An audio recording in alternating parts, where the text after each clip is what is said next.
Mes chers amis, cette vidéo révélera des vérités que peu connaissent. Il montrera comment la technologie, qui devrait servir l'humanité, peut devenir instrument d'oppression. Après avoir regardé, votre vision de l'intimité et de la liberté jamais, mais ce sera la même chose. Si vous appréciez la dignité humaine, abonnez-vous à ce canal, laissez votre semblable et écrivez la liberté juste de tout le monde dans les commentaires. Nous parlerons sur la surveillance technologique imposée aux musulmans ouïghurs en Chine et comment le gouvernement chinois utilise des innovations numériques pour surveiller tous les aspects de leur vie. La Chine a développé le système de surveillance le plus sophistiqué jamais vu, et quel a été le résultat? Malgré les yeux numériques que tous observent, les croyants des croyants restent pour Allah, trouvant des formes de préserver votre foi même sous une observation constante. Donc, si vous croyez la confidentialité est un droit fondamental, regardez cette vidéo jusqu'à la fin. Nous sommes en 2020. La Chine s'est établie comme un leader mondial des technologies, surveillance et reconnaissance faciale. Pendant cette période, les musulmans ouïghurs, le Xinjiang est devenu le plus surveillé sur la planète. Chaque mouvement, chaque conversation, chaque expression faciale a été enregistrée et analysée par des algorithmes. Même sourire quelqu'un pourrait générer des soupçons. Des caméras de reconnaissance faciale ont été installées à chaque coin, mosquée, entrée de marché et de résidence.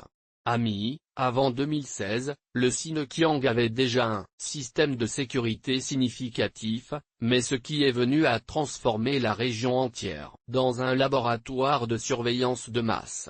Le gouvernement a mis en œuvre ce qu'il a appelé « Projet Ardeur d'Eyes et Skynet ». En conséquence, on estime que plus qu'un demi-million de caméras de reconnaissance faciale ont été installées uniquement dans Xinjiang. Ceux qui n'ont pas capturé les images suffisamment claires étaient constamment remplacés par des modèles plus avancés. À ce moment-là, dites une simple prière dans le Xinjiang sans être détecté est devenu pratiquement impossible. Si un Ouïghour a été surpris en train de télécharger des demandes de VPN pour contourner la censure ou communiquer avec des parents à l'étranger, pourrait être envoyé dans un champ de rééducation. Tous les téléphones portables ont été systématiquement inspectés au poteau de contrôle, dispersés dans toute la région. Amis, les autorités craignaient toute forme de communication non surveillée entre musulmans, a ensuite développé un système où même les expressions, les soins du visage ont été analysés à la recherche de signes de l'extrémisme religieux. Le résultat a été une population vivant dans une peur constante, consciente d'être toujours observée. Les communautés de la région ont été obligées d'installer des demandes de surveillance dans leur propre téléphone. Pour assurer le contrôle total de la population, les capteurs, la biométrie a été installée dans des espaces publics et privés. Chaque Ouïghour musulman a été contraint de livrer leurs données biométriques, empreintes digitales, numérisation de échantillons d'iris, d'ADN et de voix. Vous pouvez donc imaginer ce que c'est que de vivre sans moment d'intimité. Vous pourriez penser que sous une vigilance aussi intense, toute expression de la foi islamique, ce serait impossible dans le Xinjiang.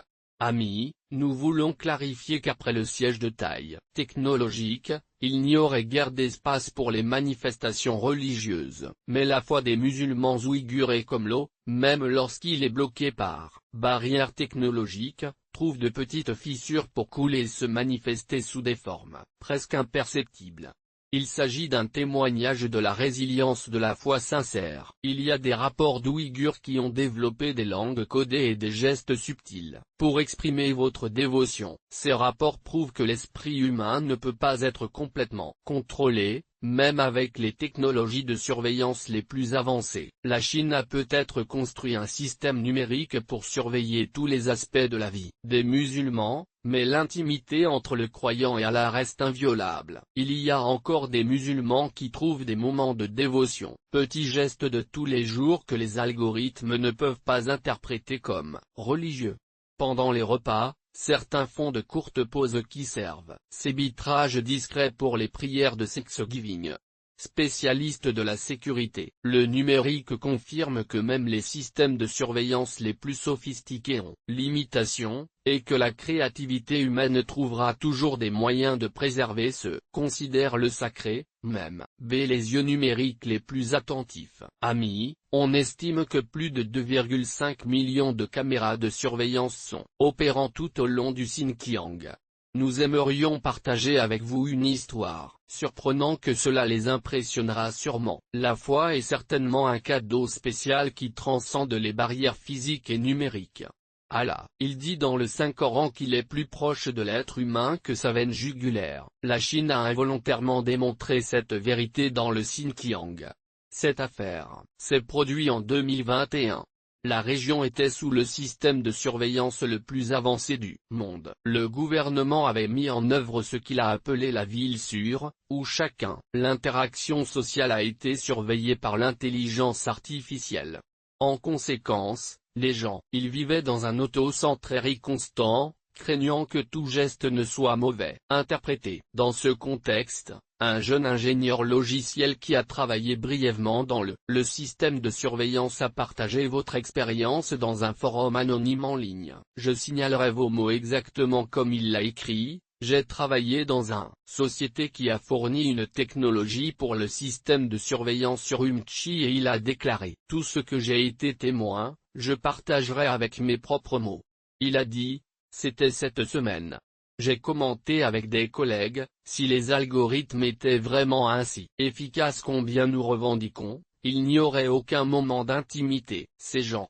Mais encore, nous remarquons des modèles curieux dans les données. En entendant cela, j'étais très intrigué et je voulais savoir que les normes étaient celles-ci. Des collègues ont montré certains rapports d'anomalies et ont commencé à enquêter. Avec un accès temporaire au système, j'ai découvert des comportements qui se sont échappés. Détection algorithmique. Lorsque j'ai analysé les données d'une communauté Ouïghour, j'ai réalisé qu'il y a eu des moments de la journée où certaines normes ne correspondaient pas aux attentes du système.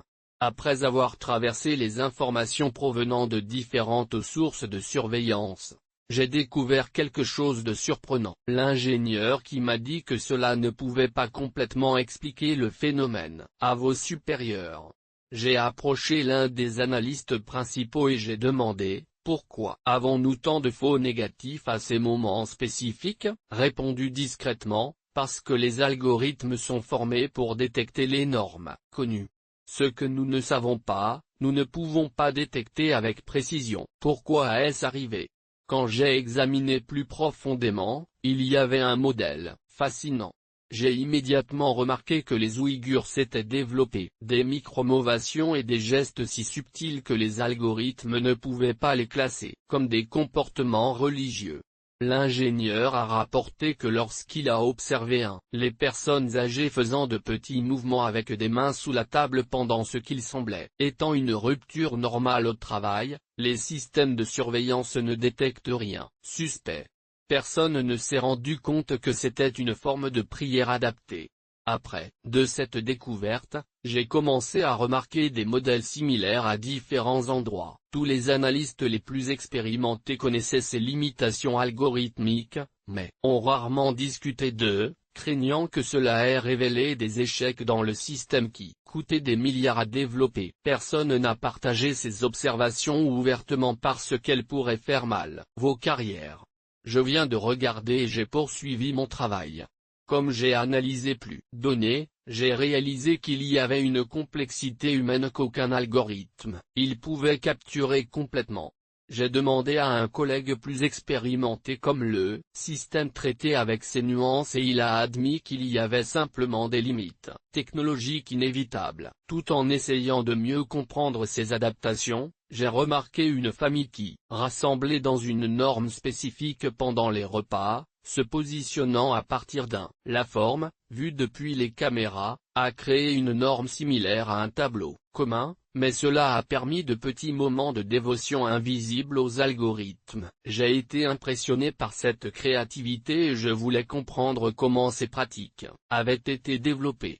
Un jour, j'ai trouvé un code intéressant dans le système j'essayait d'identifier les comportements anormaux pendant les repas.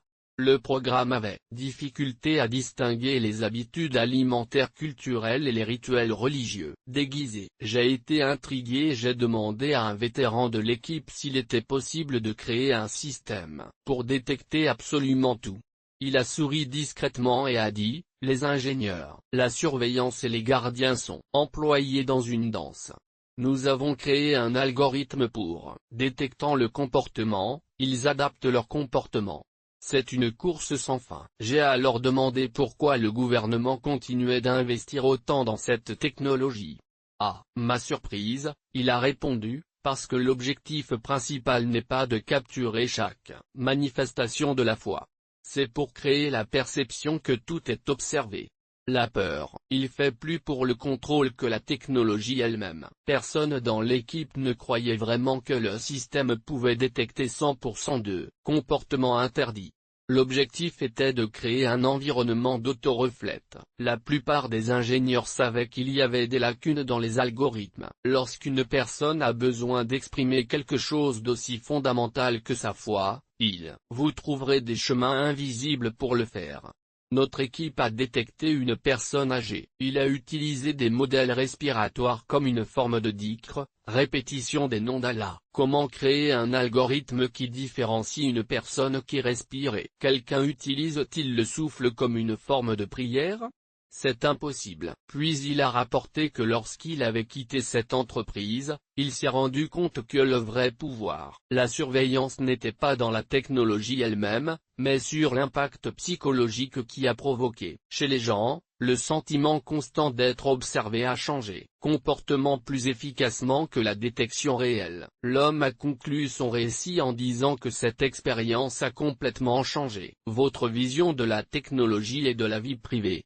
Amis, peuvent installer des caméras dans chacun coin et algorithmes sur chaque appareil. Mais lorsque la connexion avec le divin est enracinée dans le cœur, aucun système de surveillance ne peut le surveiller complètement. Amis, observant cette réalité, je me souviens du verset qui dit qu'Allah c'est ce qu'il y a dans le cœur, quelque chose qu'aucune technologie humaine peut atteindre. Écrivez la confidentialité juste ou foi inébranlable dans les commentaires. Partagez ce vidéo pour sensibiliser à l'utilisation abusive de la technologie. Nous nous rencontrerons encore une fois avec une nouvelle vidéo. Jusque-là, qu'Allah protège ceux dont le cœur. Ils restent libres même lorsque leur corps est surveillé.